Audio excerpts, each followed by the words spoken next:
Good afternoon. My name is Alena Shautsova. I am an immigration attorney from Brooklyn, New York. Today, we are going to have a live presentation because I would like to provide you with some updates regarding to DV Lottery 2021. As you may be aware, finally, the results of the DV 2021 lottery are available, okay? Meaning that people who are participating in the lottery, who filed for their lucky tickets to win a green card to come to the United States, now can check their results. So the first thing to remember is that you will not receive, a person who filed for DV lottery will not receive any email or mail stating that they won or they didn't win. Okay, that's very, very important. And what it means for you is that if you participated in a lottery, it's up to you to go to the website and check, to have your confirmation number and check if you were selected in a lottery for 2021. You're going to enter those numbers and hopefully you're going to get this wonderful message that you were selected. So what's going to happen next? First of all, fiscal year in the United States for 2021 starts not on January 1st of 2021, but it starts on October 1st, 2020. All right, so it starts, the fiscal year in the United States starts early than the calendar year. And if you're super mega lucky, in theory, it means that by the end of this year, you may know as to what's going to happen with your green card. But, of course, there are various buts here. So, first of all, for the DV Lottery 2021, you have to follow instructions as to how to collect on your lottery. Those DV Lottery instructions vary from year to year slightly. The forms that you need to submit also change. Okay, so whatever you can read on a forum about how to submit and how to proceed after you were selected. If you read something from 2008 to 2015 entries, it may not be the truth for 2021, right? For example, before DV Lottery selectees were filing Form DS-230 with consulates. Now it's changed. According to the current instructions, they will be filing Form DS-260 and they will be doing it online. So basically, you may be aware that people who are winning the DV lottery may collect on it if they're in the United States or if they're outside of the United States, right? So if they're outside of the United States, it's called consular processing. If they're in the United States, it's called adjustment of status. And if you are in the United States, you may adjust your status, but not always. It depends on several different factors.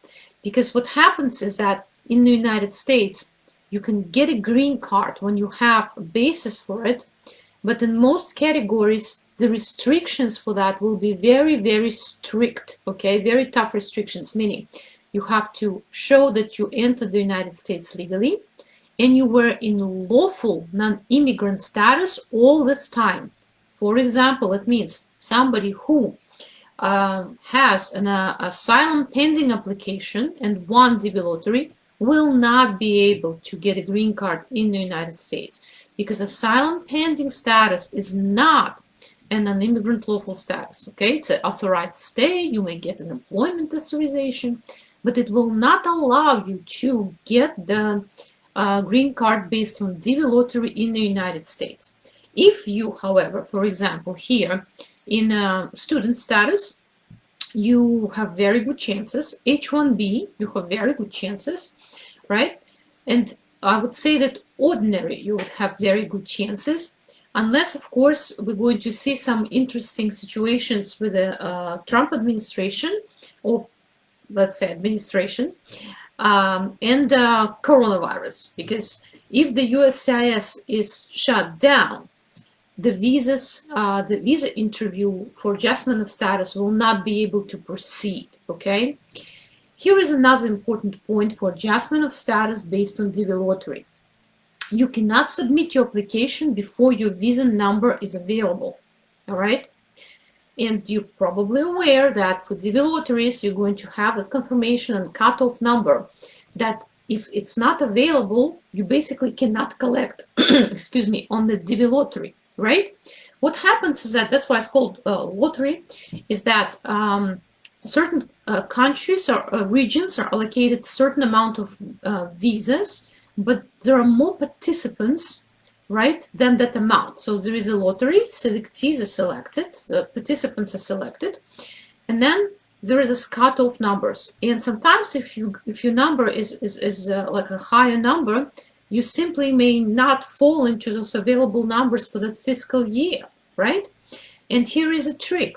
When you're trying to choose if you're currently in the United States in a valid status, and you're trying to choose what's going to be better for you, whether you have to go through consular processing to collect that green card or through adjustment of status, you need to keep in mind the timeline of events that you will have to see if you will be able to collect that visa prior to the expiration of the fiscal year.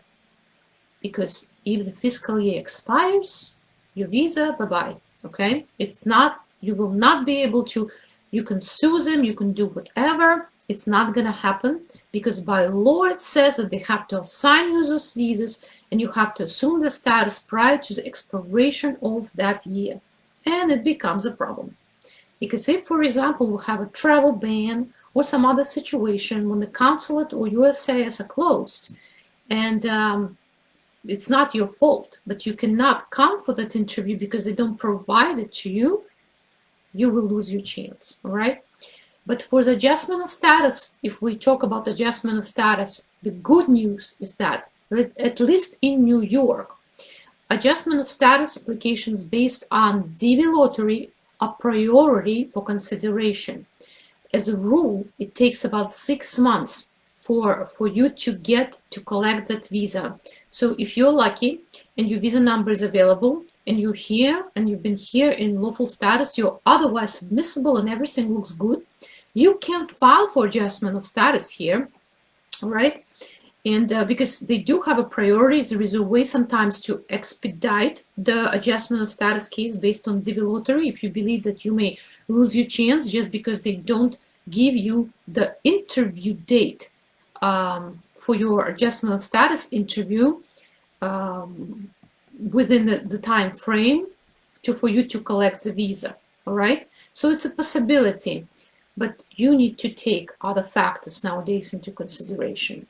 So what some people would advise you if you are in the United States and have prospects of adjusting status and won the DV lottery is that you nevertheless submit your DS-260 form as well.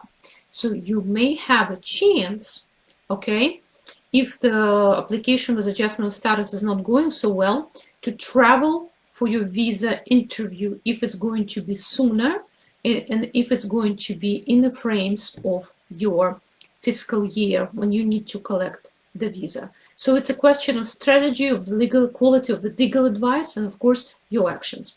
Now, what can prevent you from getting the visa based on DV lottery?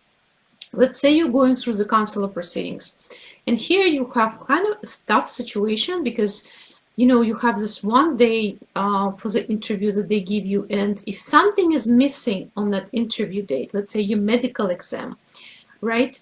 And you're or there are various situations you requested to reschedule the visa interview and you were not able to have the interview on the date when it was given to you. From my experience, it's extremely hard to impossible to request another interview for the DV lottery applicant, okay? Just because the consulate is very unlikely to accommodate. But this is something I'm going to share some very important points now for those of you who are going to go through consulate processing. And to some extent, it's relevant for adjustment of status cases as well. when you're thinking about visa lottery success, right? To get that visa, actually, to come to the United States. Remember, first, if you had a J1 visa with a 2-year residency requirement, and you were supposed to serve that 2-year residency in your home country, let's say it happened 3 years ago that you left the United States and you've been out of the United States now for 3 years, but you were not in your home country for 2 years, and now you won that green card lottery, you will be inadmissible, because under the J1 2-year residency requirement, J1 visa 2-year residency requirement, the requirement says that you must spend those 2 years in your home country. Okay, let's say if you are from Germany, right, but you spend this 2 years or 3 years, whatever time that you were supposed to spend in your home country somewhere else, let's say in France, you will not meet the requirement and you will need a waiver from J1 visa, J1 foreign residency requirement. Any other cases that need a waiver, you have to understand that the waivers take time to have a decision on. So the chances of you of having successful interview and then successful waiver done within the allocated time frame, very, very small. All right, so if your chances are small, then you have to think if you even want to do all this and pay the fees. Because in diversity visa cases, as you may be aware, there are regular processing fees for the visa, and there is diversity visa fee, which I believe is $330 per person, right? So those fees are not refundable. Even if you, let's say you paid them and you were not able to come for the interview, your visa was denied, you cannot get that money back, all right? Another problem that may occur that I see more often than the problem with the J1 situation is that person got help when they were filing, when they're putting the DV entry, and that help was no good. That the help put the information in that's not correct. Omitted some family members that existed on the day of the registration, put incorrect work experience, okay, reused old picture for the children. Let's say you went, you used one of those agencies that resubmitting your application until it wins, but they forgot to update the pictures for your children, and now your 10-year-old child looks like he's a baby still, right? That, unfortunately, most likely will disqualify you. I say most likely because that's what the government says, but in my experience, it's very likely that you will be disqualified if there's that sort of mistakes. If, however, there are no mistakes, but your family situation changed, you got additional kids, you got married, then it's okay. You can update your application, you're going to add them to the case, and it's not a problem. They will be able to, as long as everything is good with you and you can get a visa, you're the principal applicant, those people will be able to collect on the visas as well, which is a very good situation. So now, for 2021 applicants, there is one more thing that they need to be on the lookout for. When they were doing the entry, according to the State Department website, they were supposed to provide a passport number. It had to be a valid passport number.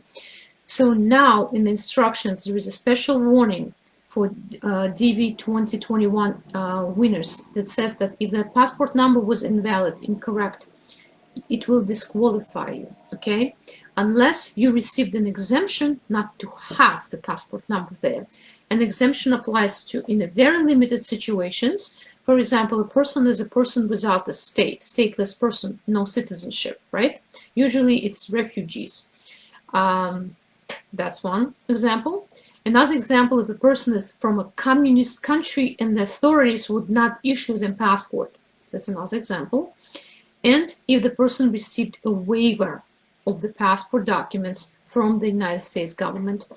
So these are the 3 exemptions that the government provides if you did not have a passport, and how they will nevertheless honor your winning in the lottery and will process your visa if everything else is correctly done. So these are the main points. So check current instructions, okay? Apply as soon as your visa number is available. It's very, very important. Do not wait.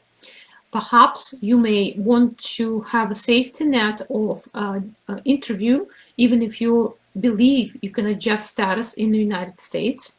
Make sure that the information was correct and still correct, because if it was not or is not, you will waste your filing fees, okay, and filing fees for your family members. And the rest of the situation is out of your hands. We do not know what the current United States administration or the administration that's going to be in the next year is going to do with the DV lottery.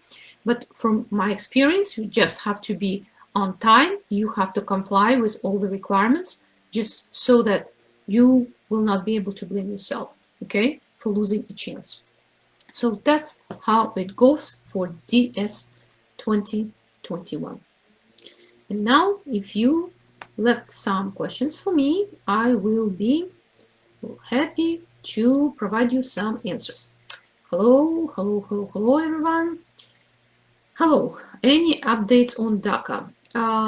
Right now, I do not have any updates on Daca. I know that we're waiting for the United States Supreme Court decision. I do not believe there is anything in the morning that I missed, but so far, you know, we are where we were before with Daca, so no real updates so far. Any idea when the embassies will be open for I-601A interview?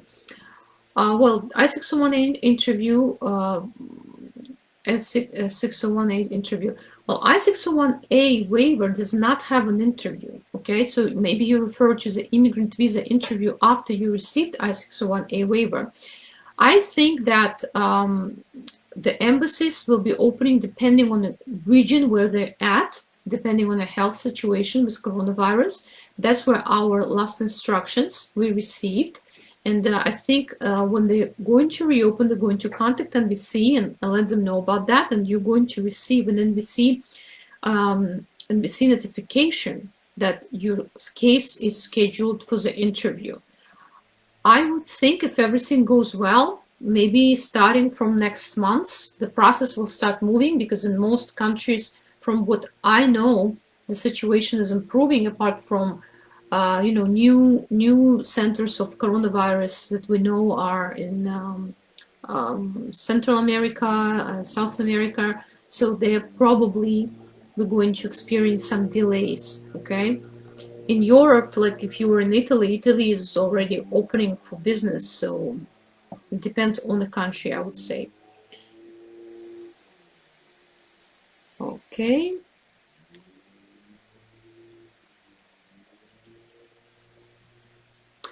Are there specific countries that apply for the DV lottery, or can anyone from any country apply? Yes, there are specific countries that can apply and some countries cannot. The way to find out about that is that, because this list varies slightly every year, when the registration period is open, you can check the instructions to the next year DV lottery. And that's how you learn if your country can participate. Remember that who can participate is determined by the country of birth. Okay, that's very, very important in most situations. Sometimes there is what's called a different chargeability, but usually it's by the country of your birth. For example, a little example, if you were born in, let's say, Belarus, like I was, right? And now you live in Russia, you're going to be charged to the country Belarus, even if now you have Russian citizenship. That's usually how it goes, okay?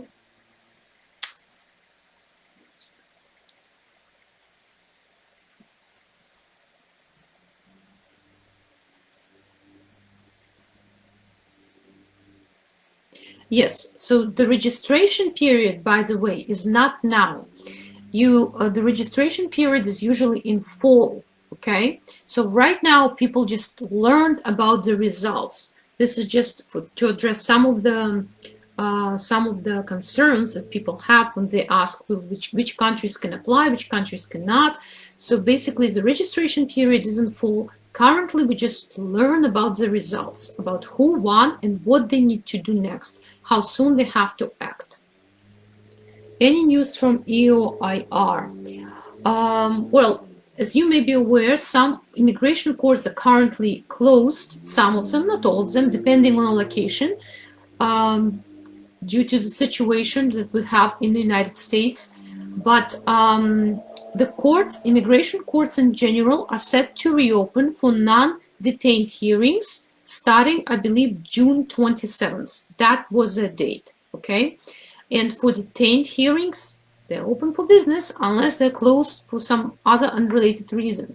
We had a hurricane situation, so some courts were closed. We have building upgrades in some courts. I received a notification today. The best way to find out if your court is open is to go to EOIR Twitter account, okay?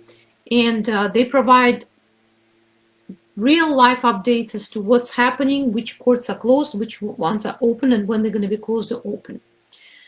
I'm an Algerian citizen and I'm living in Ukraine and I want DV lottery. What should I do, please? We just talked about that, okay? So basically you need to check your eligibility, if you're eligible. If you have, one of the things, by the way, is that the eligibility in terms of experience, if you have high school diploma or 2 years of experience. So first you check your eligibility, you check if all the information for you was left correctly, and then you make your decision if you would like to try to go for the lottery, okay? If you're admissible or inadmissible, because my general understanding is that in these particular cases, if you need a waiver, most likely you will not be able to get the decision on the waiver in time for your for you to collect a visa. So, you know, and remember, if you filed, you submitted your DV lottery, you probably, you know, hopefully submitted it correctly with the right country of chargeability to see if you will qualify. I do not have information right now to say that if your country was allowed to participate or not, how you, of course, submitted your application. I'm assuming that it's always done correctly and on time. So now you should follow the Department of State instructions as to what to do next. As I stated at the beginning, it's very important to follow the correct current instructions.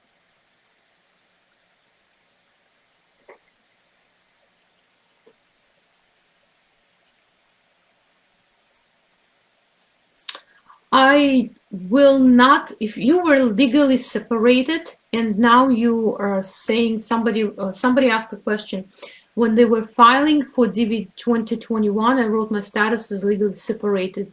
And now I wrote that I'm married while filing for DS-260 form. Will I be disqualified? I think there is a high chance of you being disqualified, but it depends on actually what happened. Ultimately, I think it's going to be, if you have a legitimate documented proof as to what exactly happened, and if you provided correct information at the time when you were submitting the lottery, I don't think you should be disqualified for that, right? Because you were honest. So ultimately, I think a consul is going to decide that question. And it's going to base probably on the facts and documents that you will be able to provide. Hello, is it possible for you to check your DV lotteries first and find you are not selected at the beginning? It's possible to check later and be selected. I've never heard of that. Honestly, I'm thinking hypothetically, what if there will be extra visa numbers available, but from what I understand, they select the people with basically, if they know that there are 5,000 people coming from your country, they're going to select a little bit more and assign them lower numbers, okay?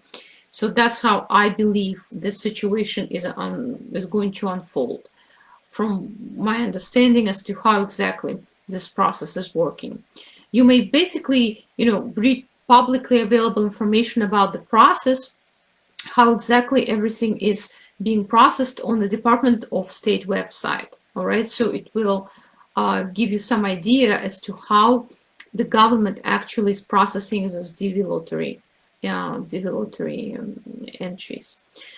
Well, that's it for today. I hope you enjoyed our presentation, and you can read more about adjustment of status, DV lottery, various admissibility and inadmissibility issues related to the United States immigration laws on our website, www.shautsova.com.